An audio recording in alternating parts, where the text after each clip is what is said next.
I'm going to be sharing with you in this video how to balance true logic with feelings in any situation in your life. Because the thing is that if you want to be successful, in my experience, at anything that you do in your life, the key is to have a good balance between both of these things. You can't just be logical and you can't just be trusting your feelings. You really need a balance of both. I'm going to be sharing with you in this video how to balance these two things so that you can really be that person that you want to be and excel and be exceptional at whatever it is that you do. So if you're new to this channel, what I want you to do is I want you to hit that subscribe button. I want you to hit that notification bell because I do actually post a new video every single day.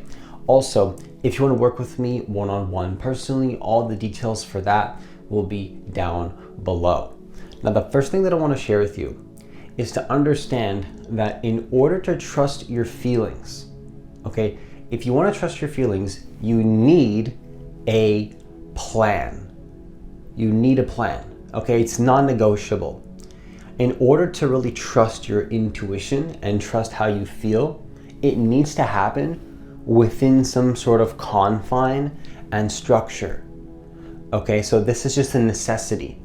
If you don't have a sense of direction, a sense of structure, a sense of having a container, the trusting your feelings is just the whole concept of just trusting your feelings and just trusting how you feel is not going to work. You need a container.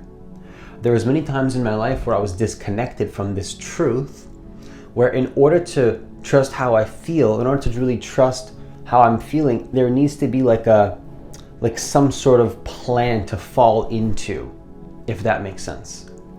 You need a plan to fall into. And so let me give you an example here. Let's say you're driving on the road, okay? There's gonna be many situations where you gotta trust how you feel, right? If you're driving on the road, you can't always just be following the rules because there's gonna be like situations where you have to be a little bit more intuitive. But there's a reason why you have to go through all the driving tests to make sure that you're qualified to even have any kind of intuition on the road within a certain set of rules. Imagine if you just hopped into a car with no understanding of how to drive the car, no understanding of the signposts and the rules and what the signs mean, and because there's really nuanced situations where certain signposts actually mean certain things that are in the best interest of your safety, and also to make sure that you don't hit anybody else or hurt somebody else or drive on somebody or run them over or whatever, right? These situations and rules are there for a reason. So you have to follow these rules. You have to. I mean, you could not, but you'd be risking your own safety, and you'd also be potentially hurting others as well. There's going to be a greater probability for that type of chaos on the road to happen because of somebody's negligible behavior and lack of understanding of the rules, or just simply ignorance. See, if you're ignorant on the road because you don't know the rules and you just hop into a car and you trust how you feel, that's not going to work on the road. Does that make sense? On the road, that's not going to work. You need to know how to drive, you need to know the rules, and you could say that it's I don't know how, it's not negotiable. I was going to say there's another side, but there's really no other side. If you want to be safe, if you want to make others feel safe and create a safe environment for you and others on the road, you need to have a certain set of rules and confines that everybody else also agrees to. So there's a consensus truth within that sort of reality, right? And so within that reality, there's a consensus, there's an agreement between all parties that, okay, these are the rules that we have to follow, and this is what the truth is. This is the truth. The truth is that this sign means this signpost means that. And only once we establish this set of rules, and once everybody agrees, okay, you know what, first of all, this is a road, and within the roads, there's certain signposts, and you have to follow these rules. Within these within these rules and within the structure, then you can trust how you feel within that. And you can be a little bit more intuitive, right? And you can trust how you feel. But you have to learn the steps, and you have to learn how to drive on the road first. You can't just trust how you feel. You can't just trust how you feel on the road. You know what I mean? You need to know the rules. The rules are important. So what I want to share with you is that you need to commit to, not only do you need a plan, not only do you need a plan of action, also what I want to invite you to consider is that you also need to commit to the plan. There has to be a commitment. Just as much as you need to be committed to learning the rules on the road, you need to be committed to whatever plan you're creating in your life. You need to be committed to whatever it is that you're creating. If you don't have a commitment to what it is that you're creating in your life and to create a plan for yourself, there's going to be a strong degree of a higher probability of chaos happening within your life that is undesired in my experience. So once you set a certain trajectory for yourself, once you have a certain plan going, once you have a certain type of structure that you've committed for yourself, maybe you want to post videos consistently, maybe you want to commit to learning something, like even driving on the, you want to learn how to drive. You want to learn how to drive on the road, right? If you want to learn how to drive on the road, if you're committed to that plan, sometimes you can take a rest. You don't have to be continually learning all day, but learn as much as possible, commit to that structure, trust how you feel within the structure. If it starts to feel too dense, then take a day off. Think about it long term. This is about long-term sustainability and consistency for whatever it is that you're creating. But commitment is absolutely important. If you don't have commitment to your plan, you're not going to be able to create a sustainable foundation for whatever it is you're trying to create. You know, somebody at some point had to commit to creating this entire structure for the road and these rules that everybody agrees on. There's this entire consensus that everybody agrees to, and that was created not by accident. That happened with direct intention and intelligence, and it didn't happen just through sheer coincidence. You know what I mean? And now we can enjoy through this consensus reality, like driving on the road. And you know, you can be in your car, you can change the music. You can have multiple people in your car. You could have friends in your car. Within the car, within that structure, you could have friends. You can change the music. You can change the air from hot to cold. You can even perhaps change the seats. You can customize your car. You can customize many settings within the car. You can do all these things, and there's many ways to be adjustable and intuitive and customizable within the car. Also, you're free to drive within the road to a certain degree. You have freedom there. You can go from left to right. You can play around and have a little bit of fun when you're driving on the road, but not so much fun that you're now not listening to the rules anymore. The rules are important, right? If you customize your car too much, maybe now it's not qualified as a legal car to drive on the road anymore because you changed it too much. Like, you know how like people have those types of cars where like there's no roof and you're driving and like there's no like actual cover on the car, just like an open car. It's probably illegal in some places. Maybe there's like a safety hazard there, or people agree that it is a safety hazard.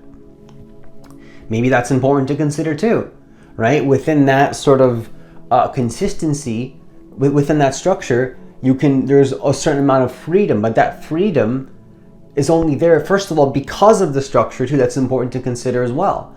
Without a structure, without the understanding that a car is a car, okay, this is a car, here's what we call a car, there's doors, there's wheels.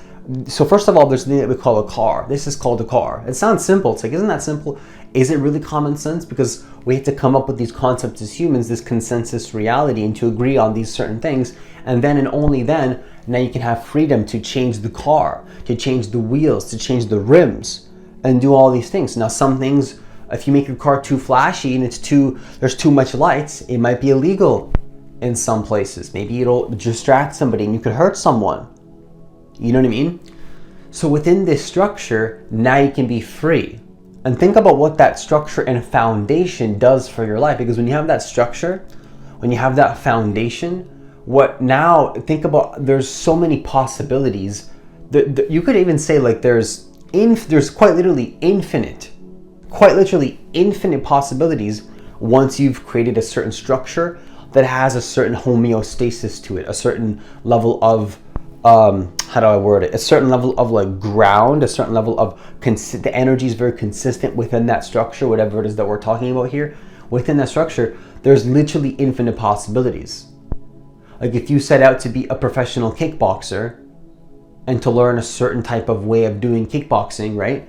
There's literally infinite different ways you could be a kickboxer. Maybe not the best example, but like if you learn how to be a programmer, let's say you're a programmer, right? There's a certain language. There's certain languages in programming. Once you learn the language, within that language, right? Within the language of programming, there's literally infinite programs you could create within that exact particular language, like JavaScript or whatever, right? I actually used to do programming in a college before I decided to drop out because it just wasn't for me. But it is interesting. It is interesting. It is a very interesting thing to consider that within a language, there's literally infinite ways to code a program. Now again, that's not personally for me at this time. Maybe it's something I'll revisit in the future, right? But that's, to me, is very interesting. To me, it's very interesting that within a certain structure, there's infinite possibilities of freedom, but the structure is needed in order to have that freedom.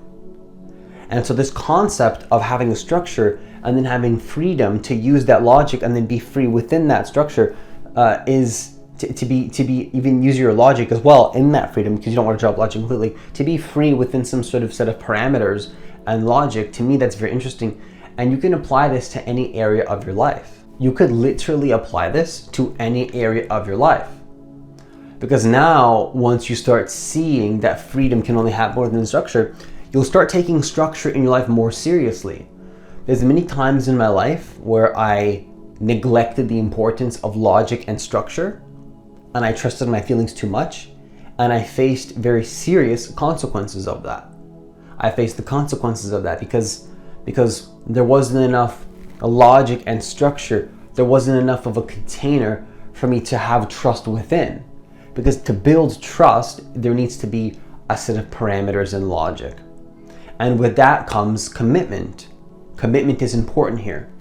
Without commitment and a strong sense of purpose and direction and a plan, without a plan and commitment to go in a certain direction, you're gonna have a very difficult time using your intuition.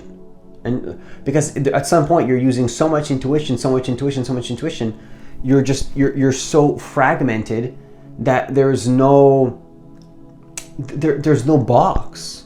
You know what I mean? It's good to think outside the box, but you don't want to be thinking too outside the box to the point where you have no box. You need a box. You know what I mean? Like, for example, if you want to be an independent thinker and you want to be creative and like follow your heart, first of all, you need good conditions to have that type of thinking, right? If you're, I don't know, it depends on the person, right? But I was gonna say like homeless on the streets in comparison to like being in a house, right? If you're in a safe environment or you're in a house and you feel safe, you're probably gonna be much more creative and feel much more free within that environment to come up with all sorts of creative ideas.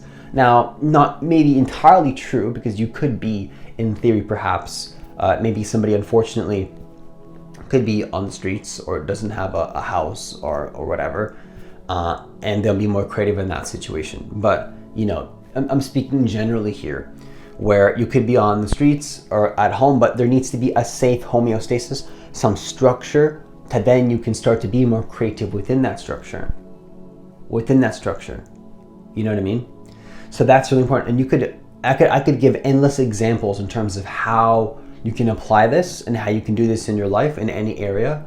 But the most important thing to consider is that structure is important. That's just what I want to make very clear in this video, is that structure is immensely important. You know, somewhere along my spiritual journey, I think that I neglected the importance of structure. And I want to make it very clear in this video that structure is important, no matter where you are in your journey. You know what I mean? You need that structure, you need that foundation, and I would encourage you never to let that go. If you want to really explore your feelings and go deeper into your emotions, make sure you have a safe structure to do that, would be my advice. Have a good structure, have the right support systems, have the right people in your life, have a proper structure that you can have that would allow you to feel more within a structure, to let go and to trust more within that structure. Okay, so to conclude this video, what I want to share is that what you want to do is know who you are. Okay, know who you are fully. Have a plan, know who you are in your life, and then once you know who you are, once you know the direction that you're going in, once you have that sort of general plan of who you're becoming, then trust your feelings. That would be my invitation to you. I encourage you to test this.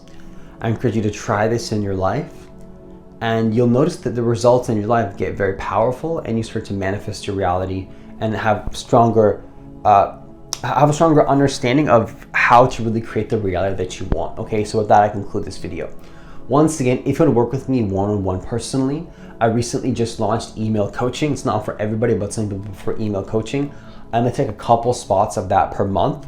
So if you do want to be a part of that, be sure to click the link to see all the details for that. Also, I have a couple spots as well left for my one-on-one coaching program. I literally only take a few amount of people for a long span of a few months. So if you do want an opportunity to work with me, all the deals for that will be down below. You can try your shot, try your luck to see if I have any spots available, and all the deals for that again will be down below. As always, enjoy the rest of your day, and I'll see you in the next